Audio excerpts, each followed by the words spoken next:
Assalamualaikum warahmatullahi wabarakatuh.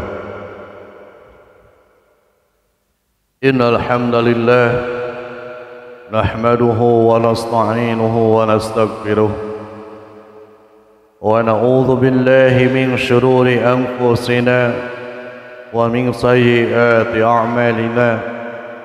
May yahdihillahu fala mudilla lahu wa may yudlilhu fala hadiya lahu.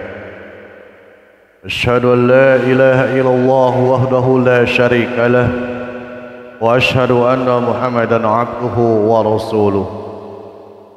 قال الله تعالى في القرآن الكريم: أعوذ بالله من الشيطان الرجيم.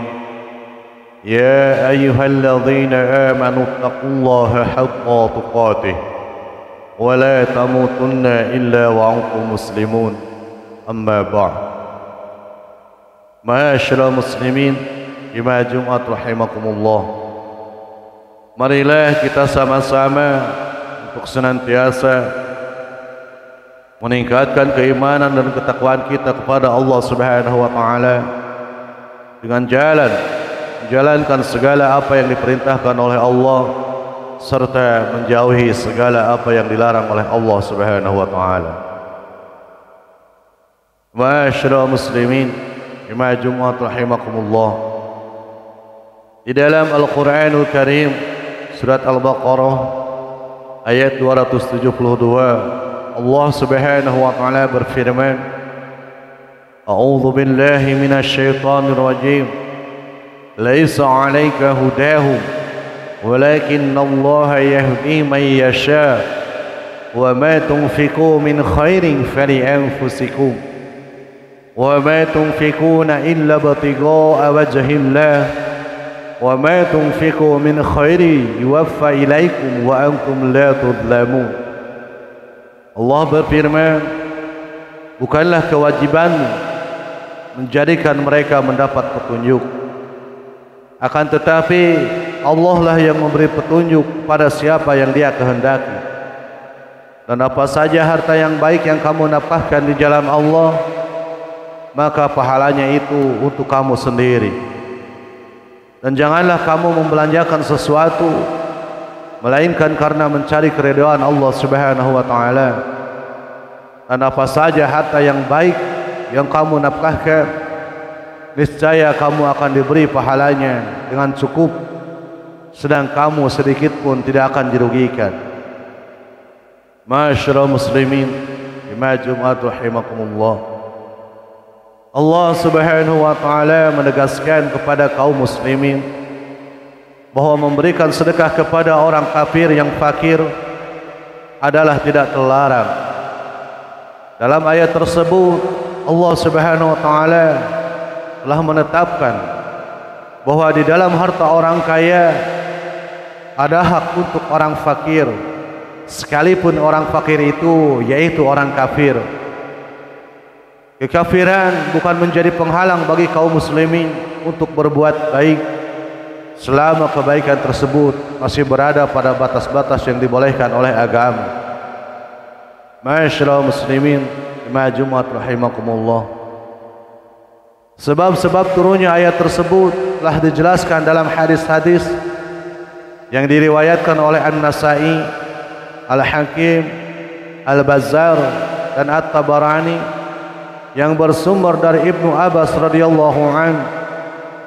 Riwayat-riwayat itu mengemukakan bahwa ada di antara kaum muslimin yang mempunyai kerabat orang-orang musyrik. Mereka tidak mau memberikan sedekahnya kepada kerabatnya yang masih musyrik kecuali bila telah masuk Islam. Kemudian kaum muslimin berkata, kami tidak akan memberi sedekah sedikit pun kepada kalian kecuali setelah bertanya dulu kepada Rasulullah sallallahu alaihi wasallam tentang urusan kalian. Kemudian mereka bertanya kepada Rasulullah sallallahu alaihi wasallam tentang kerabatnya memberikan sedekah kepada kaum kerabat yang masih musyrik.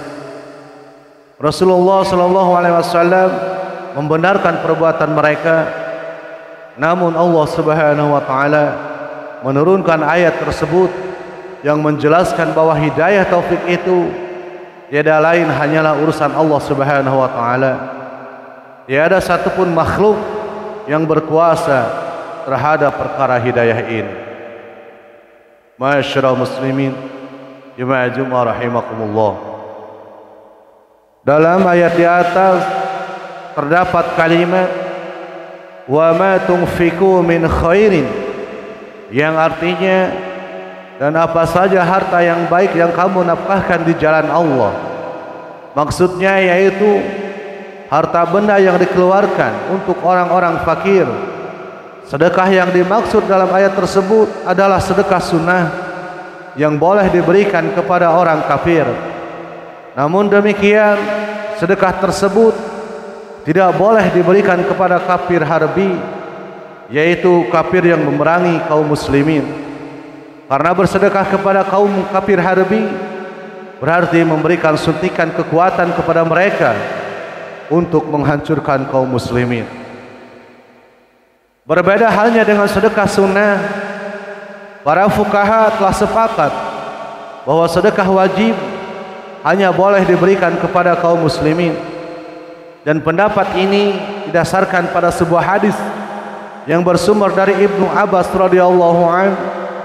Disebutkan bahwa Rasulullah sallallahu alaihi wasallam bersabda kepada Muadz bin Jabal ketika mengutusnya ke Yaman, "Fa akhbirhum anna Allah farada 'alaihim zakatan tu'khadhu min aghniyaihim faturaddu 'ala fuqaraihim."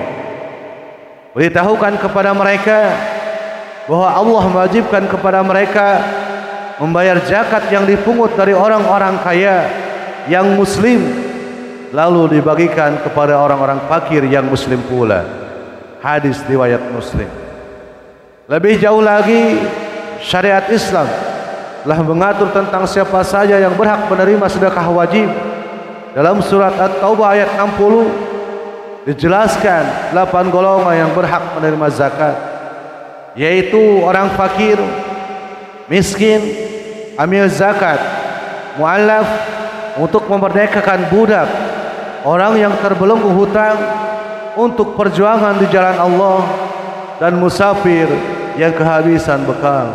Barakallahu li wa lakum.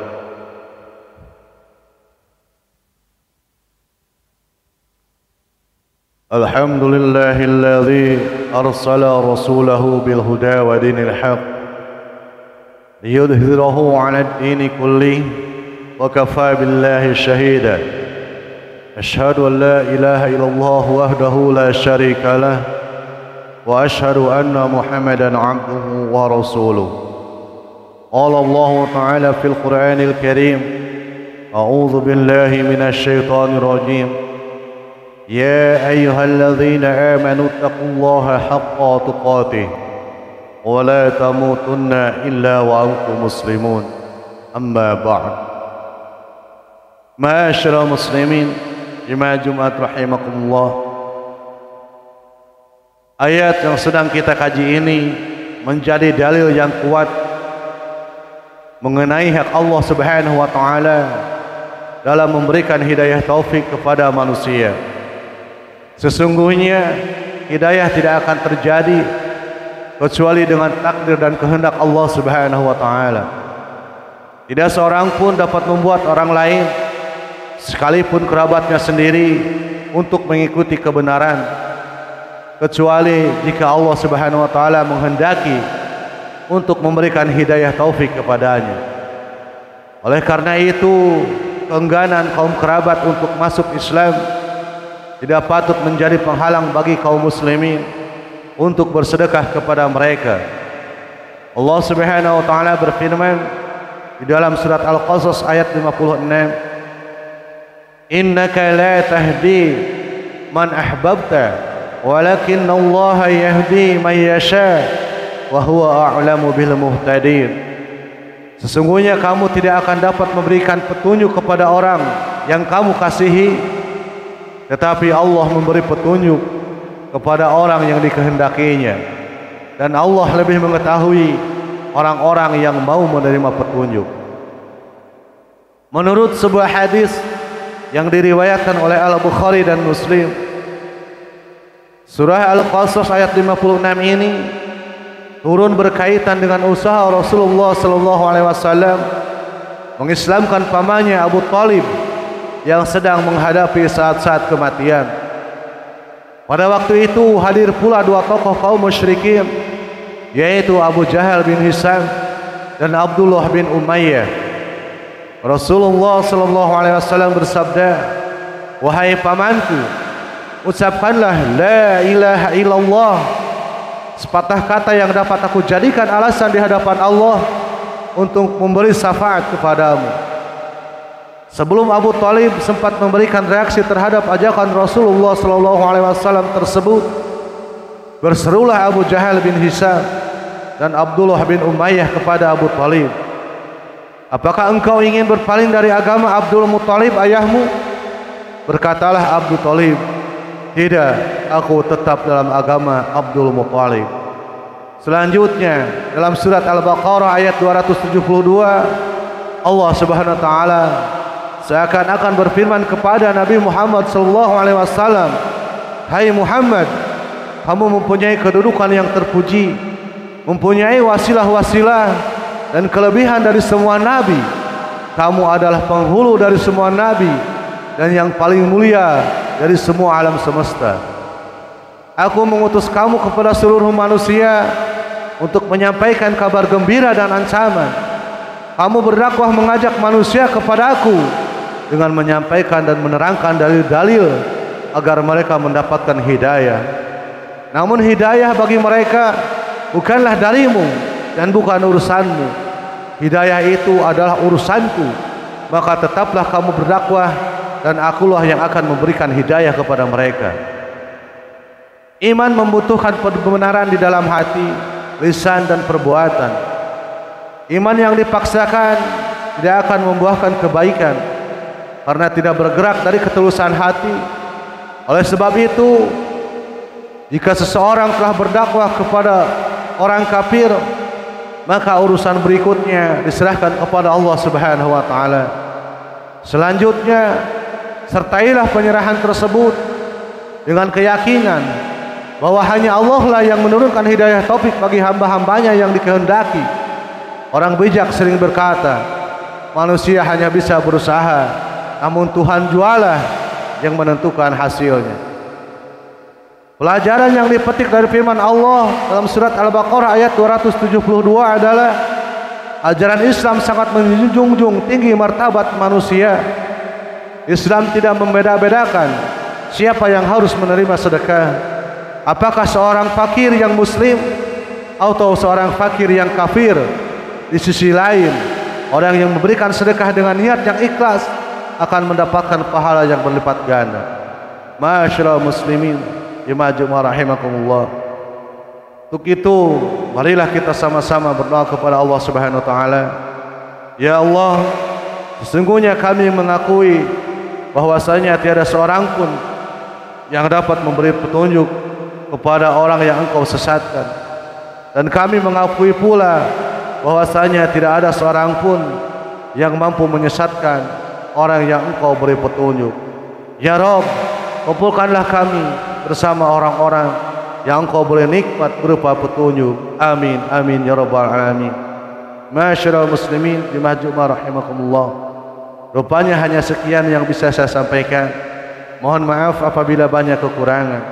Rabbana atina fid dunya hasanah wa fil akhirati hasanah wa qina adzaban nar. Aqulu qali hadza wa astaghfirullah li wa lakum. Assalamualaikum warahmatullahi wabarakatuh.